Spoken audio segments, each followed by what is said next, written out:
Have you been told to use sales tools that just don't feel right? Find out what to do instead today. Hey y'all, I'm Kendrick Shope, creator of Authentic Selling, the #1 sales process for your business, which allows you to get more customers, make more money, and have the freedom to live the life you want to live. For tactical, practical, proven, strategic sales solutions that work for your business, ring the bell and subscribe. Sales tools are like anything else. They come into fashion, they go out of fashion. I guess sales tools are never really in fashion or style, but what worked yesterday may not work tomorrow. What got you here may not get you there.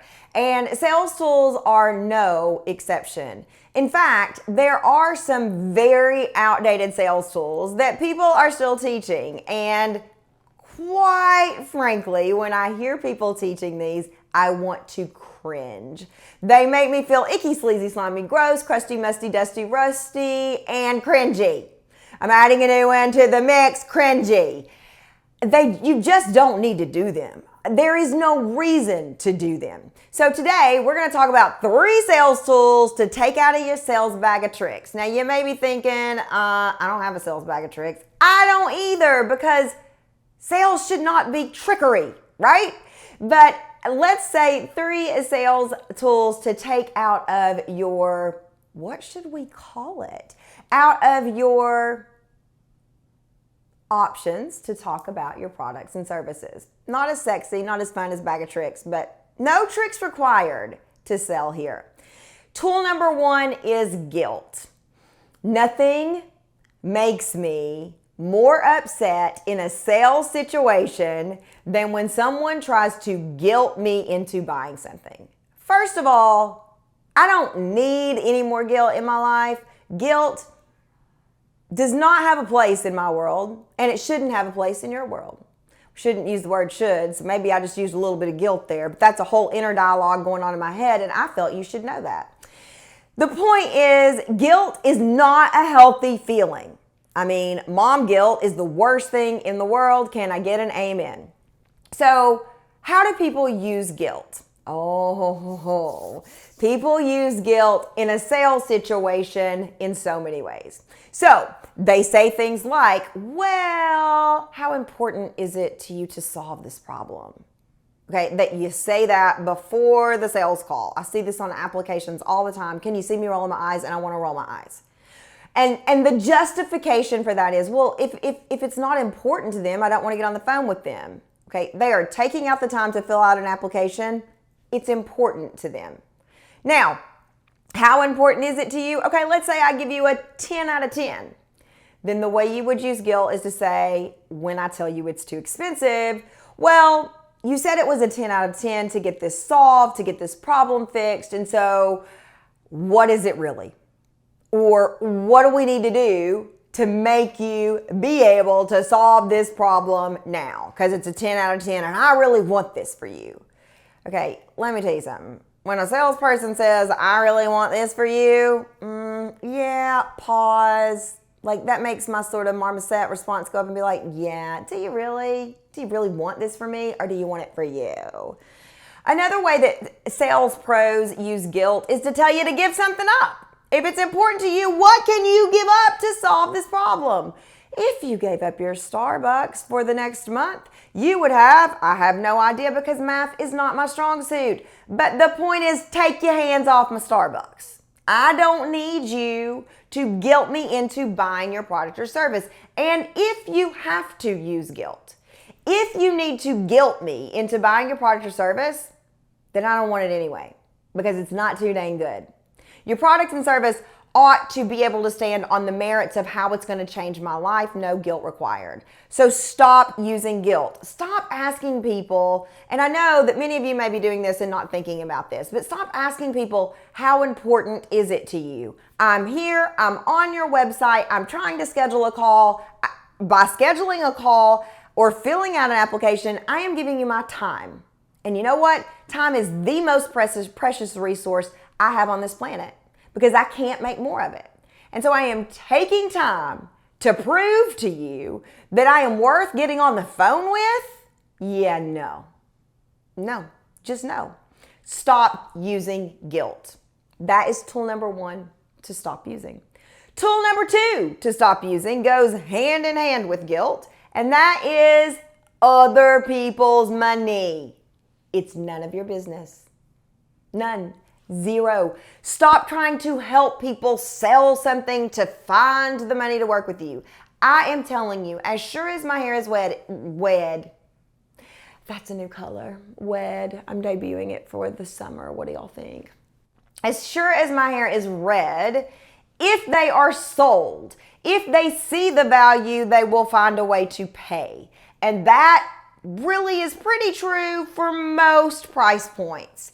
Ask any realtor. What happens when a husband and a wife, or a wife and a wife, or a husband and a husband, or a couple of any gender or no gender at all goes looking for a house and they give you a budget? The percentage of time that they end up going over that budget is a lot. The majority. Because we want to stay in this budget. Ideally, this is what we want to pay. And then we find a house that we fall in love with and it's always $30,000 above budget. $40,000 above what we gave you. Right? So it seems like it's a price issue. But then if I really, really, really want it, if I really, really, really love it, if I really, really, really believe in this, I'm going to find a way to make the money, to pay for it. I know there are exceptions to this. I know there are people who are living paycheck to paycheck, who are working their BOOTYOMIs off, and this is not intended for them. But for the most part, coaching is a luxury. For the most part. And that means that your customers are choosing where to spend their extra dollars. Now, they may desperately need coaching to deal with their trauma, to deal with their family, to deal with their guilt, whatever. But they're not choosing between coaching usually and feeding themselves. So I'm not talking about those situations when the money absolutely is not there and your safety is going to be put at risk by investing in this product or service. I am talking about the majority of situations in the coaching and consulting and course creation world where people can find the money if they genuinely believe in it and want to. So stop if I'm going to help you put this flash sale together. Well, I'm going to help you figure out what you can cut out of your budget. Well, I'm such a great coach. I'm going to stay out of your money. Seriously, do you want me coming into your bank account and saying, well, if you just cut this out, or if you just do this or this, you can afford to work with me? No, no, no. Don't do it. So the first tool to give up is guilt. The second tool to give up is stay out of other people's money. It is none of your business. None, zero, zilch, unless you're a money coach. And the third thing to give up is the bait and switch. Oh, gag me with a spoon. So the bait and switch is you offer someone something for free and then you get on the phone and you turn it into a sales call.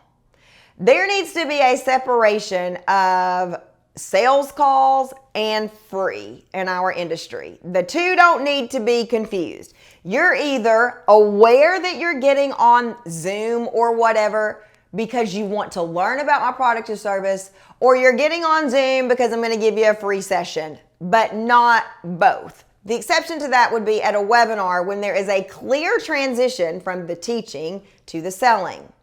This whole bait and switch where, hey, I'm so generous, I would love to hop on with you for 15 minutes and help you troubleshoot that. And then the call goes 30 because you spend 20 minutes selling them on your product or service.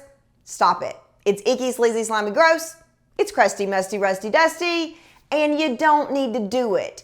By having a clear process for getting people onto sales calls, as well as a clear process for your free stuff, people are going to trust you much more. So 3 tools to give up right now, today: guilt. Out of here. Get it out of here now. Number 2, stay out of other people's money. It's none of your business. And number 3, get rid of the bait and switch. If you don't know how, ring the bell below because we're going to teach you on this channel. Ring that bell. Ring my bell. I believe in you. I believe in your business.